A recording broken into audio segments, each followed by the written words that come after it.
Greetings, dear travelers, and welcome to Statera. This is, as some of you might know, the world in which the book I'm writing takes place, and in this video, I'll take you on a whimsy and slightly over-explained journey across this vast continent where you will learn about the inhabitants, their culture, their history, and more. I also give a summary and you'll get to see some of my early designs and sketches. And like longly anticipated, I will be unveiling and lore-dropping the main characters of this story. However, note that I won't be revealing everything as I don't want too much to be spoiled for those who might want to read my book in the future.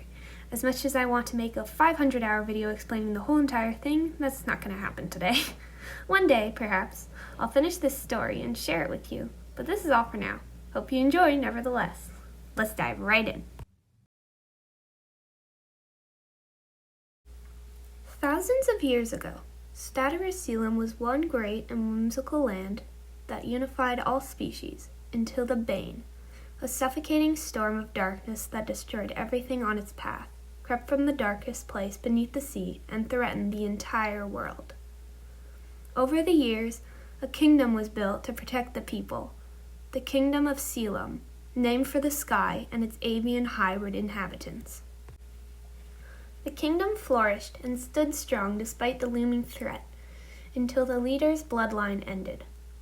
A war between the two avian species arose, between the Noctua, owlish feature people, harnessing the power of the moon, and the Ignis Avi, firebirds, wielding the power of the sun. To make matters worse, the Bane was beginning to edge onto territory. The war lasted several years. Families and friendships were split, and many perished or were kept prisoner.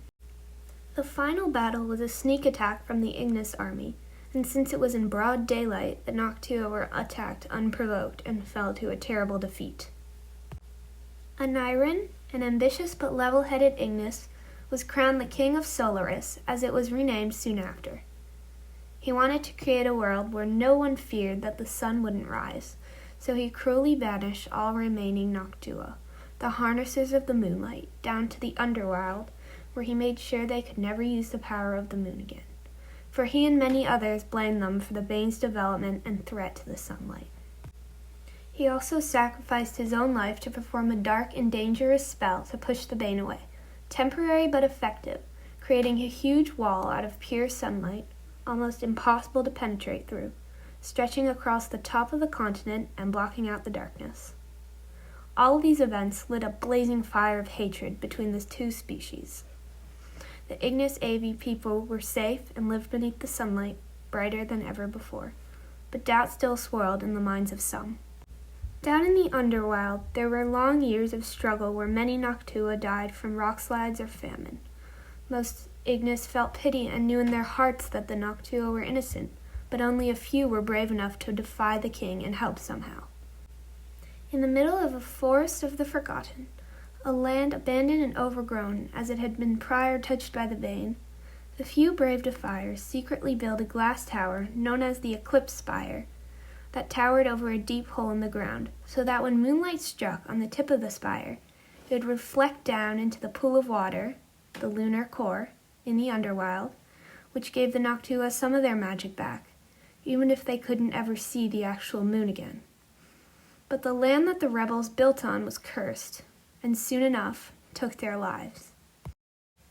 The Noctua ended up adjusting and creating a beautiful city in the understory that they named Nox Onyx. The lunar core became a sacred place for them, but the spire was forgotten, and the preceding royalties of Solaris never found out, for if they did, it would have been destroyed centuries ago. This whole story was lost in history. Until now, almost 900 years later. On one of four sides of the story, Faye, a young Noctua girl, has been noticing odd things happening more and more often in her little world of Nox Onyx. For instance, and according to her foster father and master cartographer Rigel, the underground territory has shrunken drastically in the last decade. Because of the Bane, which is not a term anyone down below knows, The entire Noctua population has been refined to the Glade, a space protected by a sort of magic shield created by the strongest lunar mages. Nothing as strong as the Great Sunwall, and it got harder and harder to keep the Bane away. Now for the first grand reveal. Meet Faye. Farron, who most call Faye, grew up in the shelter of the Glade, and however squished it was, she lived happily with Rigel, his partner Pollux, and Pollux' niece and Faye's big sister figure, Eris. Though fear and doubt constantly filled the air, Faye kept on a brave face. But a year before the story starts, a few other Noctua, including Pollux, were implored to serve as guardians of Nox Onyx's only source of magic, the lunar core, the only place where the sky was open in the underworld. Noctua needed to be close to the moon, or at least touched by its light, to be able to perform spells. And as the Bane was worsening, spells were needed badly. Pollux, having no choice but to fulfill his duty, left the Glade and traveled miles afar through peril to get to the source. Unfortunately, soon after, the Bane-tainted underworld beyond the Glade became too dangerous for pilgrimage. Times were hard for the people of the Glade. There wasn't much to hunt anymore, and no food grew well without lunar magic. And the city was infested with rapid-spreading crystals and uncontrollably growing plants. Which is why, one dreadful night, the walls finally gave in, and Faye was cut off from the rest of her kind and lost in a world of darkness, in which I torture her quite drastically. Somehow, though, she makes it out alive and out onto the surface of the earth, smack in the middle of the Alderwood, where she meets the second character I'm about to reveal, Gemini. Gemini was born and raised on a sliver of land that was somehow untouched by the Bane, the Alderwood. She lives amongst generations of outcasts, her very first ancestors being mixed species banished from Solaris during Anarin's reign, sentenced to perish amongst the Bane-tainted lands of the Northwest, but somehow surviving, even flourishing, for centuries. Gemini is an elite warrior who, despite having not one, but two sets of avian wings, prefers to climb trees, her favorite move being to jump off high branches and stun enemies. She lives with her mother, Thalia, and her grandfather, Ronan. Gem also has a talent for wood carving, her calloused hands somehow able to create the most intricate designs and touches. In summary, this fire-spit girl loves trees. When a confused and injured Fae, a literal legend since the people of the Alderwood had never seen a Noctua, or any outsider for that matter, emerges from a hole that seems to have no bottom, Gemini soon realized that the understory is rotten to the core. But perhaps not entirely. As she and Faye become closer, trust grows and Faye reveals more of her past and origin. And finally, after much decision, the two leave the Alderwood and set off to a perilous journey, to the Forest of the Forgotten, to find the legendary lunar core where hopefully the Noctua, if any survived, had gone to. The route isn't easy, but Faye is determined to find her people, and perhaps her family, even though it means risking her life. And Gemini is right by her side. Lurking deep in these abandoned woods is the third main character, Juno. Juno was a bard's apprentice. He lived near the shores of Cressilius when his parents left him behind to join a few other rebels to build the Eclipse Spire. Him having to live with the life or death imposing secret. After hearing that the Bane was returning, again because the spell had to be performed over and over again, and the span between gets shorter and shorter, he knew his parents might be in danger, so he ventured off to the faraway woods to go warn them and the others. He was only like 14 or 16 years old, by the way. Sadly, he was too late, and stepping into the now contaminated forest cost him his freedom. He was trapped in not only the forest, but time itself, staying a lost and mourning boy for centuries. He figured his duty was to protect the Spire, now that he was tolerant of the Bane. So he did, in the name of High Ruler Anthe, child of Anarin. In the kingdom of Solaris, at the capital, current leader Queen Sidra fears she hasn't much time left before she herself has to perform the spell of the Sunwall. Time between casting has been getting shorter. Her own parents had done it, but her only descendant is her sister, Princess Cressa, only 15, so she has to make some hard decisions.